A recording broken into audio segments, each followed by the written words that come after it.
Dear principals, hi, it's your teachers here. So, July, and I don't know about you, but for my new year, it doesn't start in January. My new year starts in August. I always think about New Year's resolutions, things I want to change and be better in August. So for me, the new year starts when school starts, or as for teachers, in early August as we are really turning into that teacher mode. It's middle of July. So my mind is starting to move that direction. Still have one more vacation to go on, and so anyway, I'm starting to really be there. So one of the things that makes or breaks schools is the culture and climate of the organization, of the school.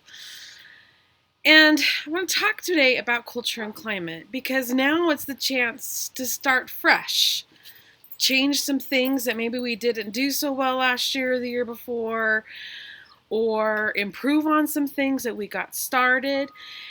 And with this crazy stress of starting school amidst a pandemic, the stress levels are going to be astronomically high for everyone involved: parents, teachers, students, administrators, everybody. So we need to really, really think about culture and climate, because where our culture and climate is in our school without a pandemic, it's just going to be extenuated, blown up. Is extenuated a word? I don't know. So in that frame of mind, let's talk culture. Okay? Now, principals. I'm mainly going to talk to building level principals today. If you haven't read this book, Transforming School Culture, How to Overcome Staff Division by Anthony Muhammad, Dr. Muhammad, I highly recommend this for every school person, especially principals, but teachers, anybody. This is so important, okay? I love Dr. Muhammad. This book is by Solution Tree Press, Marzano Company, and he's real. I've also had the really neat opportunity to listen to him in person a couple of times, and he's great. So he does consulting too. Okay, I'm not paid by him at all, but he'd be well worth some of your time and money.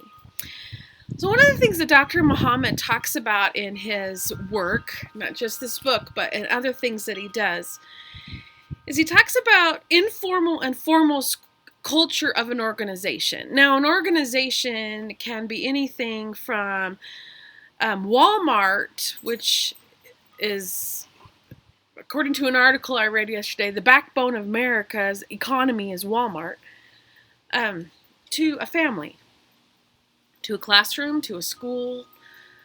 All of these things are organizations. And in those organizations, each one, there is a culture, climate, but it's different depending on who you are.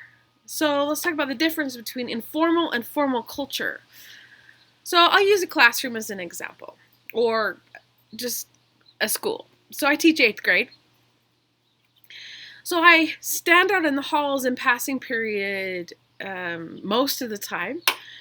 And as I sit there and hang out, there's the informal culture of the school is very evident. The kids talking, the kids, digging in their lockers for contraband snacks or whatever. Our school, cell phones aren't allowed out of their locker, and so they're trying to text or whatever. And that's the formal culture of our school, with the kids. It is what the kids do, what they know, when they don't think an adult is around. Now, the second they see an adult or an adult shows up, their language changes, they stop holding hands, they start talking about different things, maybe they scatter. And that is because you, as the adult, are part of the formal culture of the school.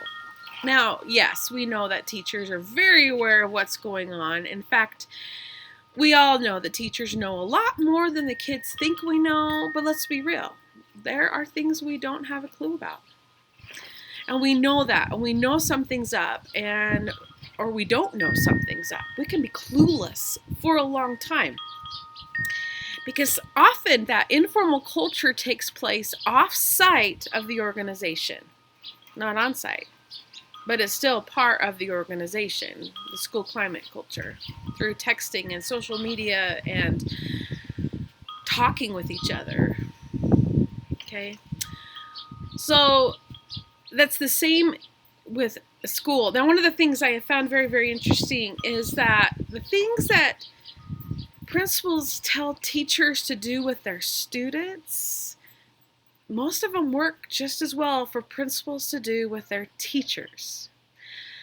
So one of the most important things we're told to do with kiddos is to build strong relationships with them, but being very aware of the difference between formal and informal culture, and the line between professionalism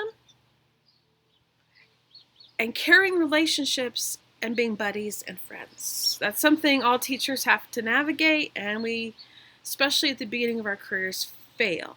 And administrators too.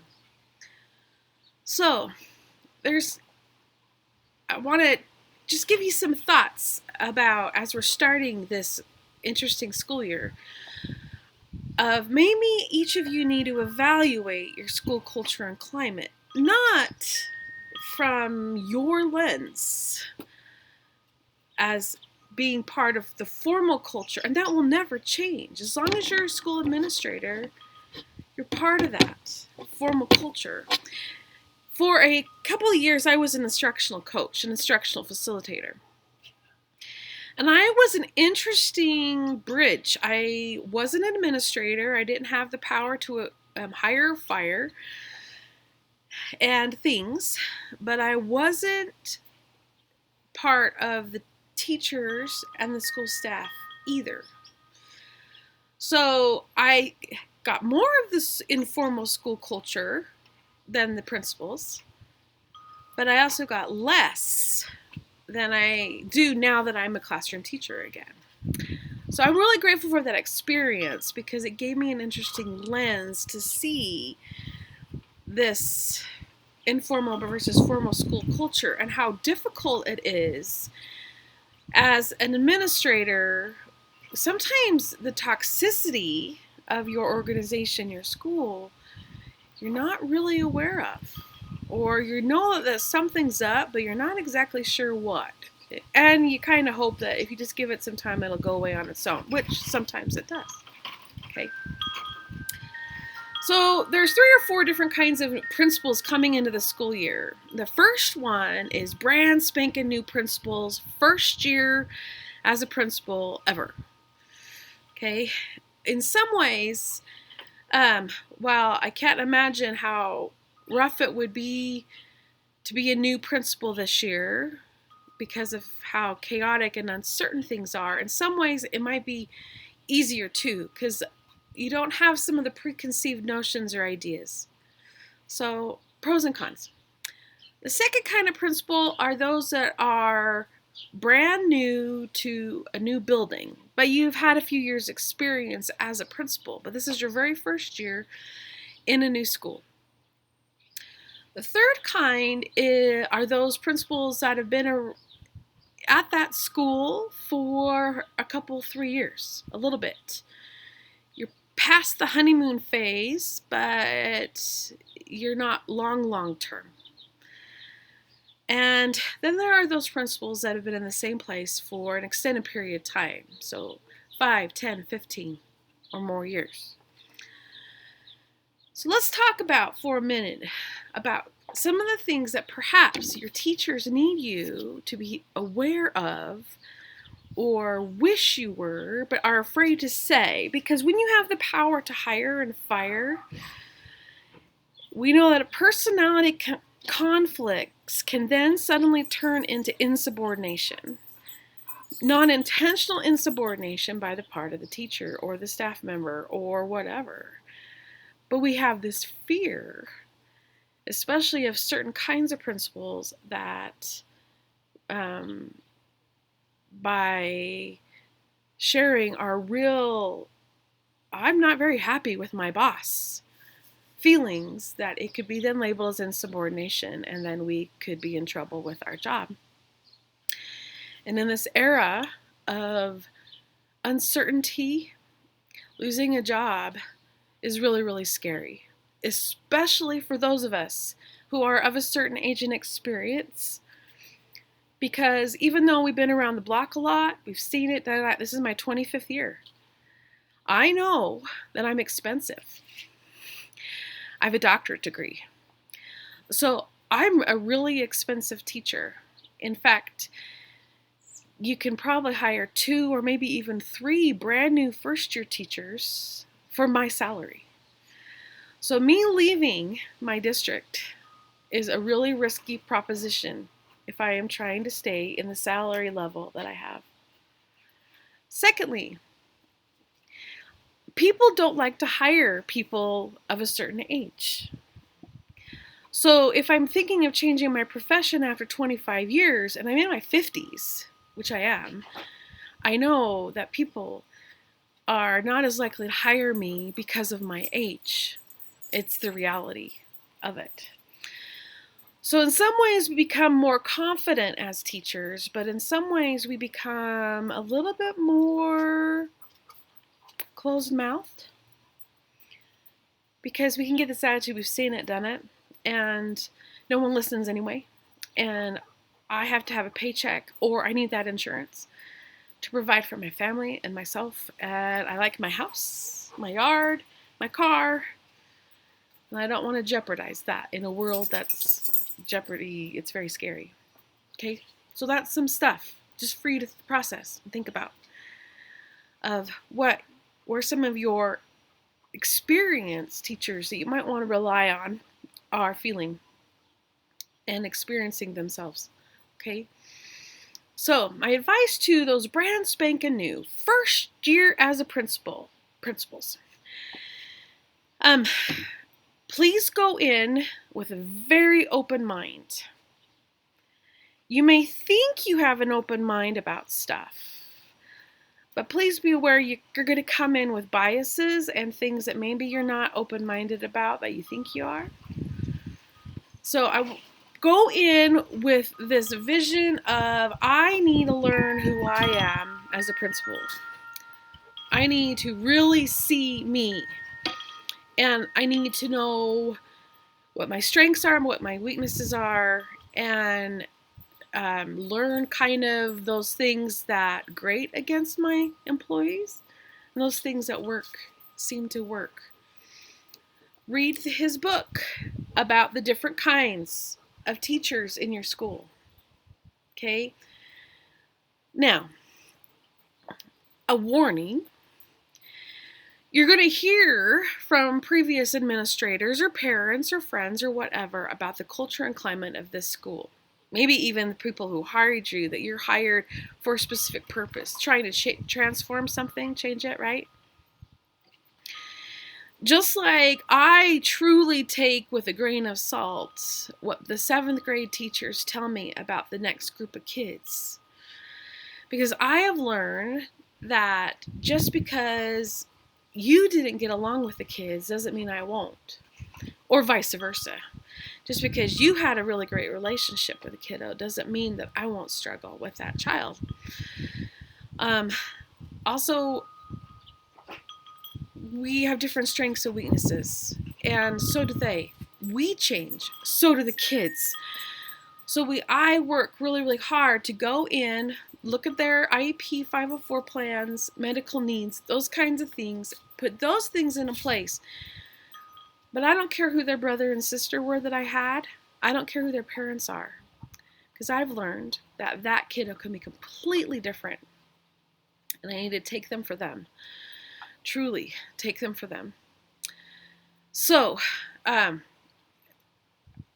encourage you as a new principal to half listen to what you're told. If you're given specific names of troubled teachers or teachers that you can trust, you might want to learn those things for yourself instead of taking other people's word for it. Because you as the leader are going to change the tone of the school, whether you like it or not. Even if you're trying to keep the status quo, you are simply, by being a new leader in a school, going to change the tone, whether it's intentional or not. So perhaps wait until at least November, January, February, before you make some decisions about these people, especially as stressful as this school year is going to be. Okay, so for those of you who are been around a couple years, 3 years, maybe in the same school, which I hope so, now that you're hopefully getting through that honeymoon period and you're learning about who you can trust, who you're concerned about, who are your high maintenance folks, who are your low maintenance folks, but maybe they should be more high maintenance for you than you initially thought. You're getting an idea of the community, about the parents, about the kids, about what kind of people are in your world. Okay. Do you know who you are as a principal? Now, when I say that, do you know what your staff thinks of you? Do you know if they respect you as an administrator? Now, please be aware that I can respect someone as a human being. As I'll use the gender he, because most of my principals have been male. I think I've had one assistant that was female. Anyway, most of my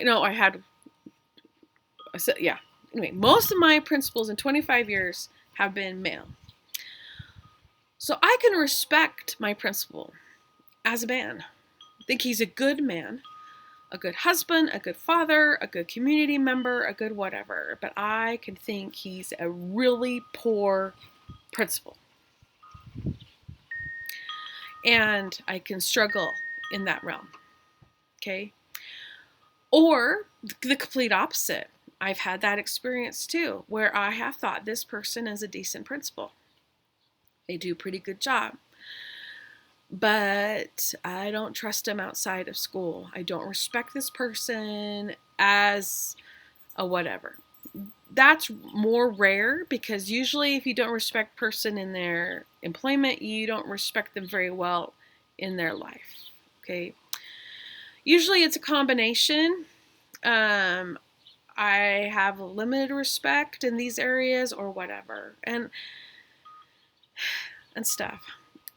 But the part of school culture that's really, really important, because you're the leader, it's you, is you have to get an idea on what your staff feels about you. If after your couple 3 years and the staff is starting to give hints, you need to pay attention to that. If your staff told you last year they don't feel supported or they don't trust that you have their back, or those things keep coming back to you, you need to listen. What's going on? Now you can say, well, they don't know all the mandates and all the stuff and the stuff that's confidential and things I can't tell you. You're right. We don't. But if we respect our principal, we can say, I know there are lots of things I don't know about. So I don't agree with this decision necessarily you're making, but I also understand that maybe you have to make this way because of reasons I don't understand. And I trust you that you have your teachers' backs. So I'm going to hold off on my judgment, even though I don't like this decision, and I'm going to wait and play it out and see. Maybe I'm right and it will be a fiasco. Maybe I will realize, oh, that's why. Or something else, maybe I'll never know. But if your staff trusts you and know they have your back, we're able to have decisions that seem principal against staff and be able to chill and wait. But if we don't respect you, then you're going to have some fights. There are different kinds of teachers, and this book does a really, really good job about talking about the different kind of teachers and the kind of teachers you need to have on your side and what you need to do for those teachers who are challenging and their own teacher personality traits. And this is good stuff. Okay, it's important. And you need to know who they are. But I think what's even more important is that you know or try to find out what your staff, what their impressions are of you.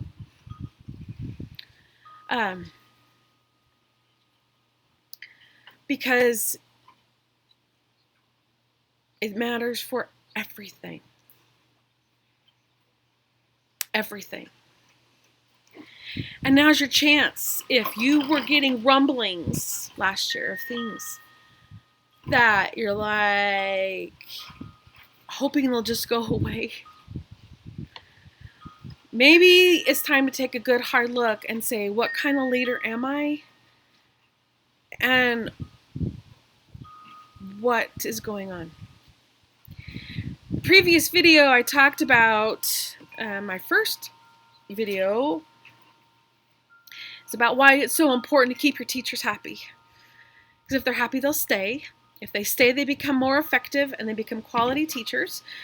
And the more quality teachers you have, the higher the student performance is. And that's all research-based, and I have that data if you need it. Okay, so now's the time to maybe pause. If your school climate and culture, you're getting the feeling that it's not a happy place, you set the tone. You do, of the school. And perhaps maybe it's time to start asking questions, talking to people with an open heart and an open mind of maybe I need to adjust. Maybe I need to change myself. Just like some teachers do really, really well in a certain school, and they go to a different one and it blows in their face, and then you move them somewhere else and they blossom. There are principles like that. Maybe this school culture climate, this community, the clients, the expectations of parents and students isn't a good fit for you. And maybe somewhere else would be, maybe. But if you've gone to a couple of different schools and that culture is following you, think about that. So that goes to the next kind of principles. Principles, if you've been around the block a bit and you're not new at this principal gig, but you're new in a school building, my recommendation to you is very similar to that of a first-year principal. Keep an open mind. Use what you've learned about developing relationships with people, with your kids. Your teachers are your kids. And work really, really hard to build a relationship of trust. And it's going to take time. At least 2 years. I think at the end of 2 years, teachers have made their decisions about who they are, if they can respect you or not, and which ways they can respect you. So you may want to reflect about yourself and how you come across, how you make decisions, how you use your school leadership team, and how you develop relationships with the different kinds of teachers. And know that simply by you being there this year is rocking the boat, changing the culture and climate because you set the tone, and your staff is nervous and worried about that, just like you are, of how you're going to mesh well together. Take the time. And the last little bit are for those principals who've been in the same school for a while. Don't assume that all is well just because it's been well for a while. Staff's changed. I mean, one or two new people can totally change the dynamic of a whole staff. You lose a key negative person, and all of a sudden things are so much easier. You lose a key strong person, just one, and all of a sudden you realize that how much that person was holding parts of things together, or whatever. So, the developing of relationships, be aware of the dynamics and know that just like teachers, I have to change myself each year. I am not the same teacher I was when I started. I'm not even the same teacher I was last March. And I'm glad, because the things I learned through virtual learning, I'm going to use some of that as I start school this year because I found some effective things. I also found some stuff not to do. And so I am not the same person. I am not. And COVID, quarantine, it has changed me emotionally, and stuff. Okay, so teachers who are dynamic and who are changed, dynamic is they're fluid and they flow and they change and move, and they mindset is please be that kind of administrator. And if you say to yourself, well, my staff is used to me doing this, yeah, but is it good? Is it just easy or what we do? Okay. So, as you go into the school year, you have a few weeks. And I encourage each of you, my dear principals, to truly reflect on yourself. Who are you? How do you develop relationships with people? How do you help them feel comfortable and confident with you as a leader? Are you a dictator? Are you gullible? How are you manipulated? How do you allow yourself to be manipulated? And how are you manipulated without you knowing? What are your push points? What do you need help with? So those of you who've been in the same building for more than a little while, I want to encourage you to do something besides what I've already said. You've probably found a couple of go-to staff members that think like you, or you feel like you can talk to. I encourage you to branch out and to find others that are outside that person or two or your leadership team,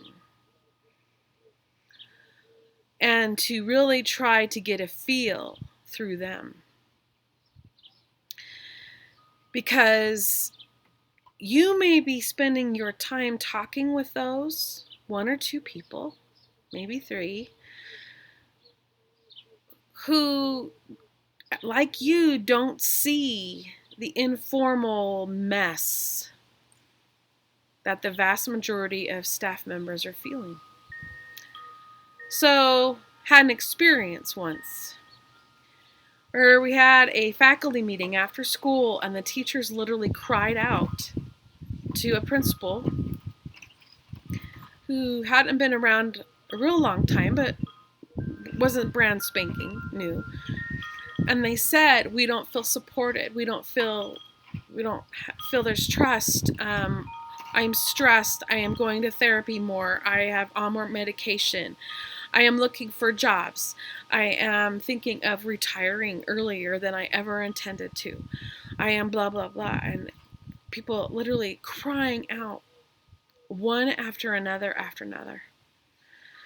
And afterwards, after the meeting in the next couple of days, of course, topic of conversation, there was a couple that were like, I don't get what everybody's beef is. I think things are going great. Wow, I love the school. I love what I'm doing. I love where I am.